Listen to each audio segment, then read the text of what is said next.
फक्त आपण जी काळजी घ्यायला पाहिजे ते जसं पूर्वी आपण पाळत होतो, म्हणजे सोशल डिस्टन्सिंग, मास्क लावणं आणि सॅनिटायझेशन म्हणजे SMS. Social distancing S, mask म्हणजे M आणि सॅनिटायझेशन म्हणजे S. हे मात्र आपण पाळत राहायला पाहिजे. आज ह्या क्षणाला सर्व हॉस्पिटल्समध्ये आणि डॉक्टरांच्यामध्ये या बाबतीमध्ये एवढी सजगता आलेली आहे की सर्वांना नीट याची ट्रीटमेंट काय आहे, लाईन ऑफ ट्रीटमेंट काय आहे याबद्दल पूर्ण ज्ञान झालेलं आहे. त्याच्यामुळे आजकाल कितीतरी रुग्ण क्वारंटाईन न होता किंवा आयसोलेशन न करता पण घरामध्ये 5 ते 10 दिवसामध्ये राहून नॉर्मल व्हायला लागतात. आणि मला असं वाटतं की आपल्याही कोणत्याही माणसाने शक्यतोवर चायनाला, चीनमध्ये जाण्याचा प्रवास टाळावा. नमस्कार, मी शेफाली ढवण महा MTB मध्ये आपल्या सर्वांचं स्वागत करते.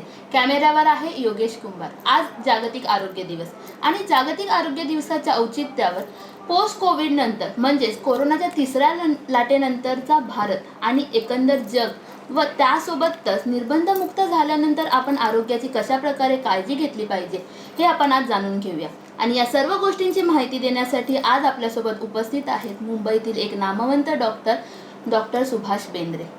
डॉक्टर, आपलं महा MTBच्या डिजिटल प्लॅटफॉर्ममध्ये नमस्कार. डॉक्टर, एकंदर पोस्ट कोविड म्हणजे कोरोनाच्या तिसऱ्या नंतरच्या काळानंतर एक भारत किंवा जगातील एकंदर सध्याची स्थिती काय आहे? नमस्कार. आधी सर्वप्रथम मी तुम्हा सर्वांना आरोग्य दिनानिमित्त, आज जो जागतिक आरोग्य दिन आहे त्यानिमित्त सर्वांना तुम्हाला शुभेच्छा देतो आणि सर्वांचं तुमचं आरोग्य चांगलं राहो म्हणून भगवंताला प्रार्थना करतो. आता जो प्रश्न आहे त्याच्यामध्ये कोविडमधून आता गेल्या 1.5-2 वर्षाच्या काळानंतर आपण भरपूर खडतर समस्यांना तोंड दिलेलं आहे आणि आता जो काळ आहे तो त्या मानाने खूप सुखाचा आहे. परंतु तरी प्रत्येकाने बेताल वागून चालणार नाही आहे. सरकारने जी काही थोडी बंधनं मोकळी केलेली आहेत किंवा शिथिल केलेली आहेत, तरी आपण आपली स्वतःची काळजी आणि आपल्या कुटुंबाची काळजी घेणं खूप जरुरीचं आहे. आपण जर सगळेच निर्बंध सोडून जर परत बेताल वागायला लागलो तर आपली अवस्था चीनसारखी व्हायला वेळ लागणार नाही. कोरोना हा नक्कीच एक आपण असं म्हणू शकतो की एक भयंकर आजार हा आहेच, पण कुठेतरी लोकांनी या गोष्टीचा बाऊ केला आहे का? ॲक्च्युली काय झालेलं आहे, सुरुवातीला जेव्हा पहिल्यांदा वुहानमध्ये 31 डिसेंबर 2019मध्ये पहिला रुग्ण डिटेक्ट झाला, सापडला कोविड-19चा. आणि त्याच्यानंतर 2020मध्ये ह्या रोगाला सगळीकडे हळूहळू पसरायला भरपूर वेळ मिळाला आणि इतक्या रॅपिडली तो पसरला की त्यावेळेला खूप कठीण अवस्था झाली होती. लोकांची पटापट न्यूमोनियापर्यंतची मजल गेली आणि ॲडमिशन्स होत नव्हती आणि गंभीरपणा जास्त जाणवू लागला. खरा तो आजार आहे तो विशेष गंभीर नव्हता, परंतु कालांतराने असून दिसून आलं की जी औषधं रुग्णालयात वापरली गेली ती सुरुवातीला पटकन कितीतरी वेळेला ती काम नीट करत नव्हती. डॉक्टरांच्यामध्ये पण या बाबतीत थोडे गैरसमज होते, योग्य गाईडलाईन्स मिळत नव्हत्या. IMRने दिलेल्या काही गाईडलाईन्स आहेत त्यांनी ते सक्सेस मिळत नव्हता आणि त्याच्यामुळे थोडं एका प्रकारे ते रिसर्च टाईप एक्सपेरिमेंट केले गेले आणि पेशंट्स आहेत ते नीट बरे व्हायला लागले. परंतु मनावरती प्रत्येकाचं दडपण राहिलं, कारण आपल्या कानावरती बातम्या यायच्या की हा रुग्ण दगावला, तो रुग्ण दुगावला. एकेका कुटुंबातले 2-2, 3-3 रुग्णांचे डेथ झालेले आपण ऐकले. परंतु ॲक्च्युअली रोग म्हणून म्हटला तर कोविड खरा भयंकर नाही. जसा इन्फ्लुएन्झा हा पण व्हायरसपासून झालेला आहे, कोविड पण तसा झालेला आहे. आज ह्या क्षणाला सर्व हॉस्पिटल्समध्ये आणि डॉक्टरांच्यामध्ये या बाबतीमध्ये एवढी सजगता आलेली आहे की सर्वांना नीट याची ट्रीटमेंट काय आहे, लाईन ऑफ ट्रीटमेंट काय आहे याबद्दल पूर्ण ज्ञान झालेलं आहे. त्याच्यामुळे आजकाल कितीतरी रुग्ण क्वारंटाईन न होता किंवा आयसोलेशन न करता पण घरामध्ये 5 ते 10 दिवसामध्ये राहून नॉर्मल व्हायला लागतात. सध्या चीनमध्ये कोरोनाची नवीन लाट आली आणि अशातच चीनमधून जे काही प्रवासी भारतामध्ये येत आहेत त्यांच्या काही प्रमाणावर टेस्टिंग्स होत नाहीत. मग अशावेळी नागरिकांनी स्वतःची कशा प्रकारे काळजी घ्यावी?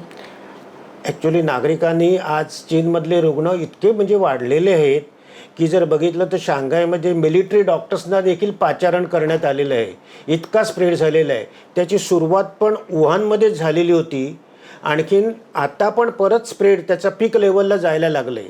इतर ठिकाणाहून जगामध्ये सगळीकडून कोविड गेलेल्या अशातला भाग नाही आहे. परंतु चीनमधले जेव्हा रुग्ण आपल्याकडे येतात तेव्हा सरकारने rapid antigen test RAT test आहे ती करायची सुरुवात केलेली आहे. त्याच्यामध्ये मात्र पॉझिटिव्ह जर आलं तर त्याला काही दिवसांसाठी क्वारंटाईन करतात आणि मग एकदा रीचेकिंग होतं.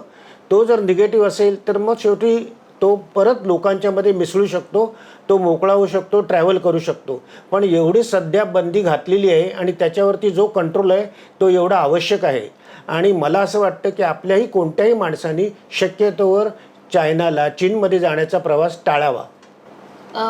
डॉक्टर, भारतातील कोरोनाची वॅक्सिन किंवा ज्या वॅक्सिन्स आहेत भारताने स्वतः बनवलेल्या त्या आणि इतर देशातील ज्या वॅक्सिन्स आहेत ह्याची जर तुलना करायची झाली तर कशा प्रकारे कराल?